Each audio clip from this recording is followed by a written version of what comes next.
estonienne se fonde sur la culture et essentiellement sur la langue.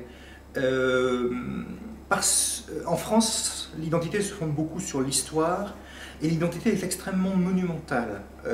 Quand on a la France en tête, on a des châteaux. On a Versailles, les châteaux de la Loire, on a Louis XIV, Saint-Louis, Napoléon. L'Estonie n'a rien de tout ça. Elle n'a pas d'existence étatique avant 1918. Elle n'a donc d'histoire ancienne que l'histoire d'un peuple de paysans vaincus, colonisés successivement par les Allemands et par les Russes. Et tous les monuments que l'on voit sur le sol de l'Estonie, que ce soit les châteaux à la campagne ou les très belles vieilles maisons médiévales de Tallinn, ne sont pas estoniennes, sont allemandes. Correspondent à une autre culture. Donc, quand la nation estonienne s'est constituée au XIXe siècle, très tard dans l'histoire européenne, elle s'est constituée essentiellement sur cette base linguistique et culturelle, avec cette idée, en dernière analyse originaire du romantisme allemand, que l'âme d'une nation vit dans sa langue, que la langue que nous parlons influe sur notre mode de pensée, que la langue est un trésor qu'il ne faut pas laisser perdre, etc. C'est très fort en Estonie, beaucoup plus qu'en France. En Estonie, les gens parlent sans arrêt de langue. Quand je suis arrivé en Estonie en 1996, les gens n'arrêtaient pas de me faire l'arbre généalogique des langues finno-ougriennes, le groupe auquel appartient l'estonien, mais aussi le finnois, le hongrois, le lapon, certaines langues de Russie. Ça, c'est extrêmement frappant. C'est quelque chose qui est beaucoup plus présent. En France, la langue est quelque chose d'évident. C'est une langue qui n'est pas menacée, c'est une langue qui est prestigieuse depuis très longtemps, elle fait partie du donné. En Estonie, la langue, c'est à la fois le principal trésor des Estoniens et quelque chose qui est sans cesse menacé. À l'époque soviétique, la langue a quand même été en proie à des attaques très violentes.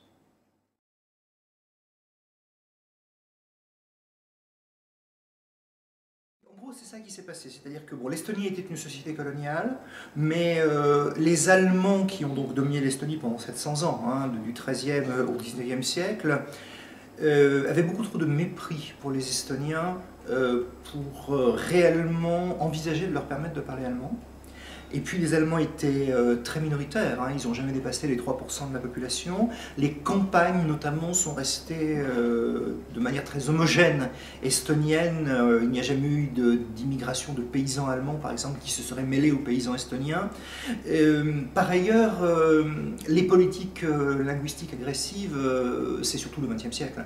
Jusqu'à la fin du XIXe siècle, l'important c'est ce qu'on écrit, l'important c'est la langue du pouvoir, ce que parlent les paysans, tout le monde s'en fiche. C'est un peu moins vrai en France. En France, dès la Révolution française, il y a un projet d'extermination de ce qu'on appelle les patois, mais en Europe de l'Est, les États qui essayent d'imposer une langue à l'ensemble de la population, c'est 1880. Et en 1880, le sentiment national estonien était déjà né, était déjà puissant. Il a été importé d'Allemagne. Ce sont les Allemands qui, les premiers, en partie pour contester la prééminence du français en Europe, ont posé en principe que toutes les langues sont égales entre elles, que tous les peuples, chacun étant défini par sa langue, sont égaux entre eux. C'est notamment le cas de Herder, un très grand intellectuel allemand du XVIIIe siècle, qui a vécu tout près de l'Estonie, à Riga, à la fin du XVIIIe siècle. C'est lui qui a mis à la mode ce thème des langues, et notamment qui a été le premier à dire que les langues orales, les langues de paysans, étaient de dignité égale avec les grandes langues de culture comme le français ou l'allemand. Plus tard, cet intérêt pour le fait linguistique indigène s'est diffusé dans la minorité allemande locale, qu'on appelle les germano-baltes, et par l'intermédiaire de cette minorité allemande locale, elle s'est diffusée dans la partie la plus instruite de la population estonienne, qui a commencé à être fière d'être estonienne vers 1820-1840 à peu près. Voilà, c'est ce phénomène qui s'est produit.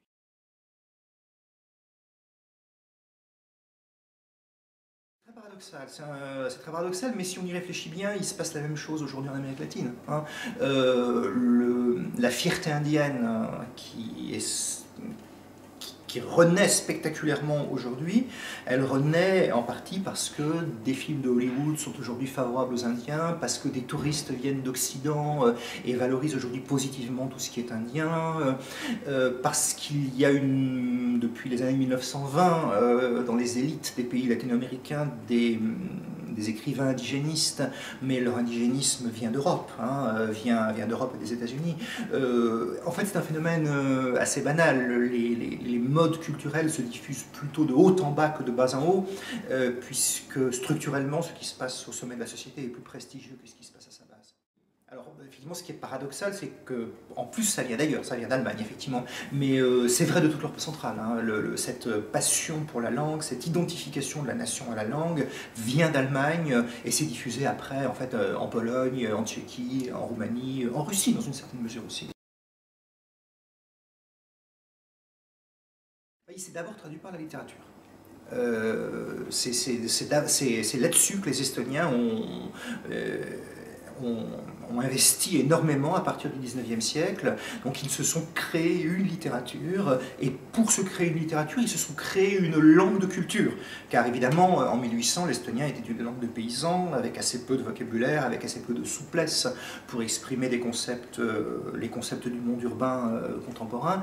Donc il y a eu un énorme travail au 19e siècle de restructuration de la langue, d'enrichissement de la langue, et aussi de production d'une poésie nationale, d'un roman national, d'un théâtre national, le tout en général à la première génération sur des modèles allemands, pour les raisons que j'ai évoquées, c'était ce qui avait de plus prestigieux, puis c'est devenu de plus en plus indépendant de ces modèles allemands. L'étape décisive, c'est le début du XXe siècle. C'est le groupe qu'on appelle Jeune Estonie, Noore Eesti, qui est le premier à véritablement se dégager des modèles allemands, en regardant d'ailleurs pas mal vers la France, un petit peu également vers la Norvège, qui est un pays culturellement très prestigieux, vers la Finlande, vers la Russie, et qui essaye de construire une littérature qui ne soit plus seulement une littérature du terroir, une littérature exprimant une réalité villageoise, une réalité régionale, mais qui essaye de faire en estonien ce qu'on faisait à l'époque en français. L'un des grands écrivains de Noore Eesti, Fridebert Tuklas, avait par exemple Flaubert pour modèle. Noore Eesti, c'est 1905 à peu près, donc c'est vraiment à cette époque que les choses se passent. La Ruche était une résidence d'artistes qui se trouvait dans le 15e arrondissement, qui se trouve toujours d'ailleurs, qui existe toujours dans le 15e arrondissement, qui a accueilli beaucoup d'artistes étrangers, le plus connu étant Modigliani. Et effectivement, Tuklas y a vécu, par exemple, juste avant la guerre de 14. Il a laissé de très intéressants souvenirs sur Paris, que j'aimerais bien traduire, notamment une très belle promenade du 15e arrondissement jusqu'à l'Opéra à peu près, avec notamment des témoignages sur quelque chose qui a complètement disparu, qui est le carnaval de Paris. J'ignorais totalement qu'en 1914, il y avait un carnaval très vivant. Et puis, l'un des principaux artistes graphistes estoniens, le graveur Eduard Wiiralt, a également vécu à la Ruche, plutôt dans l'entre-deux-guerres. Il a laissé notamment une très très belle série de gravures sur l'Algérie, sur le Maghreb français, notamment sur le Sahara. Donc effectivement, ces gens sont des francophiles, sont des francophones, vivent en France.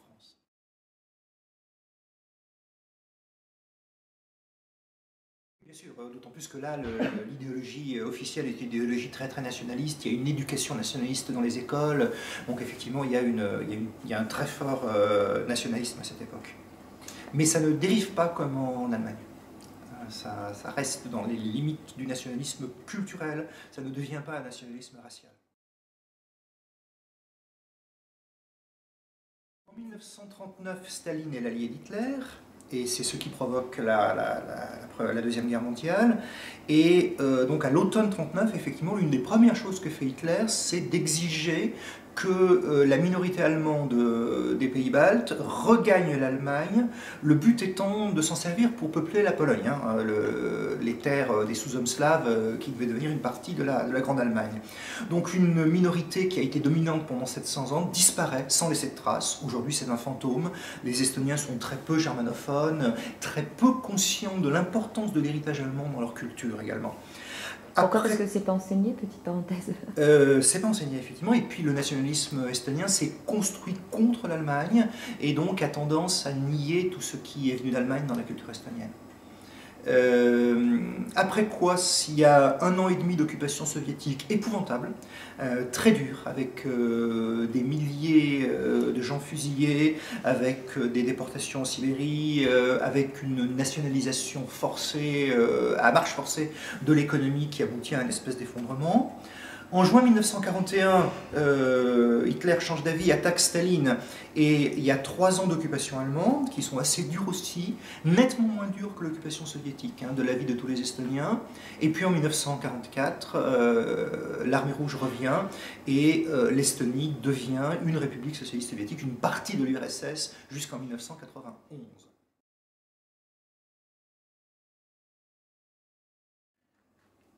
En 1944, donc au retour de l'armée rouge, une bonne partie de l'élite estonienne s'enfuit, effectivement, parce qu'ils savent ce qui se passe en URSS. Ils tous d'ailleurs ne réussissent pas leur fuite. Toklas par exemple rate sa fuite et va rester en Estonie jusqu'à sa mort sans pratiquement plus rien écrire. Une partie effectivement de l'élite estonienne va se retrouver en Occident, beaucoup en Suède, beaucoup aux États-Unis et au Canada, un petit peu en Allemagne également. Et effectivement, pendant la génération suivant le retour de l'armée rouge en 1944, il y a eu toute une production culturelle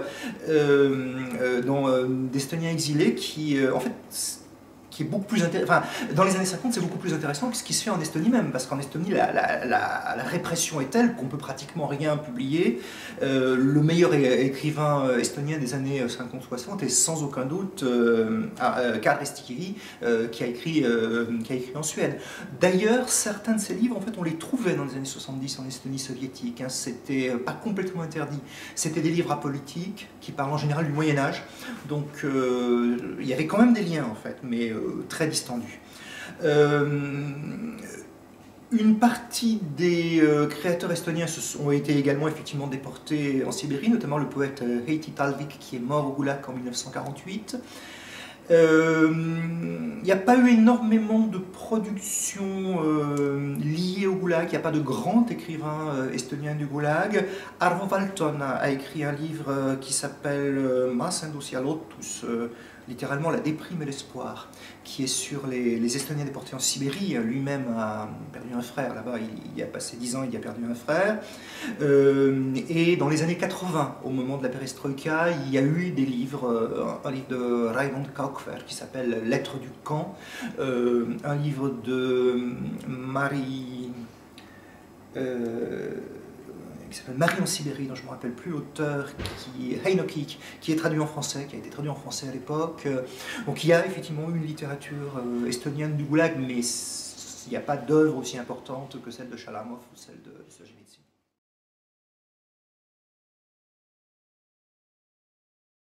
La culture était totalement étatisée à l'époque soviétique. Il n'y avait qu'une seule, enfin, toutes les maisons d'édition dépendaient du ministère de la Culture, et il y avait effectivement une maison des écrivains qui contrôlait la totalité de la production. Cela dit, très vite, dès les années 60, il y a eu en Estonie plus d'espace de liberté que dans le reste de l'URSS. En partie parce que les censeurs de Moscou ne parlaient pas estonien, et que l'Estonie c'était petit et c'était loin. Certains livres importants de la culture occidentale ont été traduits en estonien, alors qu'en russe c'était impensable. Je pense à Camus, par exemple, de mémoire, je crois que c'est l'étranger. Pérec, les choses ont été traduites très tôt également. La première partie du livre de Pérec a été interprétée en URSS comme un texte hostile à la civilisation capitaliste, ou en tout cas c'est ce qu'ils ont vendu aux censeurs de Moscou.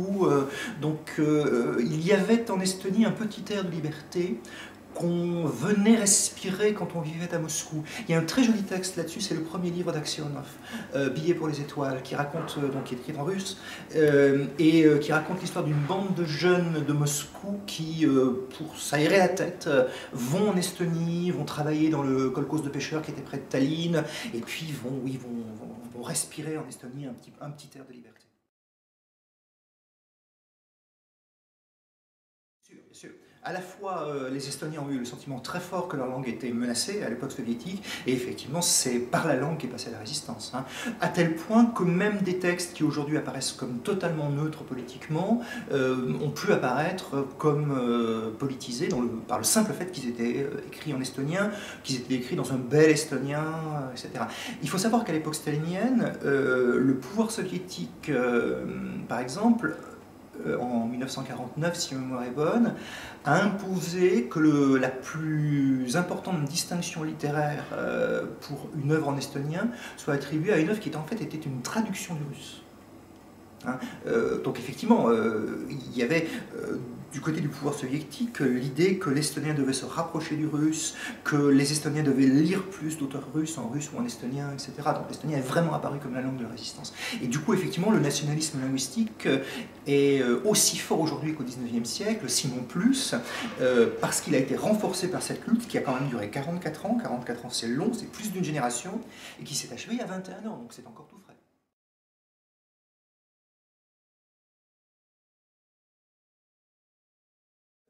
La forêt est le lieu de la résistance politique. Il est apparu en 1944 une résistance, une guérilla anticommuniste, qu'on appelle en estonien, et je crois d'ailleurs également en letton, les frères de la forêt, parce qu'effectivement, essentiellement, ils se réfugiaient dans les immenses forêts estoniennes. Ils ont tenu jusqu'à peu près 1955, même si dans certains cas isolés, on les a attrapés que dans les années 70. Ils n'ont jamais vraiment cru qu'ils allaient gagner. Hein. Ils attendaient la Troisième Guerre mondiale. Ils attendaient que les Américains, qui avaient quand même promis de libérer les populations opprimées d'Europe à la Charte de l'Atlantique en 1942, ne laissent pas la moitié de l'Europe entre les griffes du communisme. On appelait ça le bateau blanc, attendre le bateau blanc. À l'époque stalinienne. Mais évidemment, en fait, ils ont compris en 1956, au moment de l'écrasement de la révolution hongroise, que les Européens, que les Occidentaux n'interviendraient pas, et à ce moment-là, la guérilla est entrée en déclin. Ils nous en veulent toujours beaucoup de les avoir abandonnés pendant 44 ans. Lorsqu'un Occidental leur reproche de ne pas se conduire en Européen parfait, et fait une comparaison négative entre les gens entrés dans l'Union européenne en 2004 et les gens qui étaient des fondateurs de l'Union européenne, les Estoniens ont tendance à répondre que s'ils ne sont pas parmi les fondateurs de l'Union européenne, c'est pas de leur faute, c'est parce que l'Occident les a abandonnés entre les griffes des communistes pendant 44 ans, 44 ans pendant lesquels nous avons bénéficié du confort des Trente Glorieuses et de la construction européenne, alors que mouraient de faim. Non, les frères de la forêt étaient des anticommunistes purs et durs, très pro-occidentaux, avec des idées politiques pas très claires. Hein. C'était en général des gens assez simples qui, de toute façon, n'ont pas eu le temps ni le loisir de beaucoup élaborer leurs pensées. C'est de l'anticommunisme à 100%, enfin, pur et simple.